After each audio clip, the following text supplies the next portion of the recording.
systematic approach to removing voters from the rolls, you've got to make sure you don't make mistakes, and that's why they're skeptical of doing it within 90 days of an election.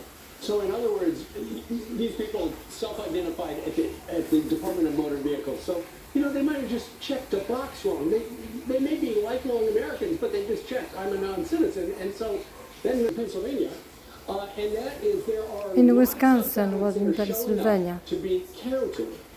But there's a problem with it. There might be a wrong signature, they might be missing the security sleeve or envelope.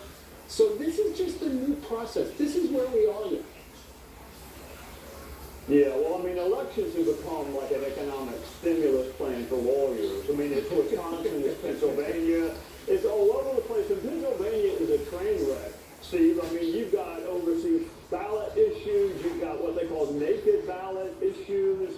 I mean, there's a reason that people are focused on Pennsylvania. The race and the Senate may come down to that state. I just wish courts would stop allowing themselves to be politicized and being perceived as political. But in Pennsylvania, the Supreme Court just looks like an extension of the Democrat Party, and that's how you get where we are today. Well, I will say this. It's a better thing that these problems are being identified and dealt with before the election rather than after, because after it's hard to do anything.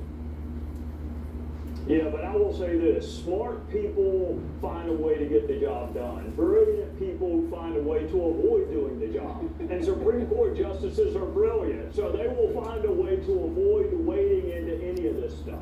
Right. Real quickly, in Wisconsin, they're going to vote on an amendment to change the state constitution from the word every citizen to only U.S. citizen.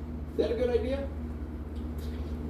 Yeah, it has nothing to do with federal elections, but the city you're in right now allows non-citizens to vote. Yeah. You can see Milwaukee or Madison trying to do the same thing. This is Wisconsin saying you can't vote if you're a non-citizen in federal, local, or state elections, period. It seems semantical, but it really is important. There you go. Speaking of important, you got to watch Trey's show, Sunday Night in America. It's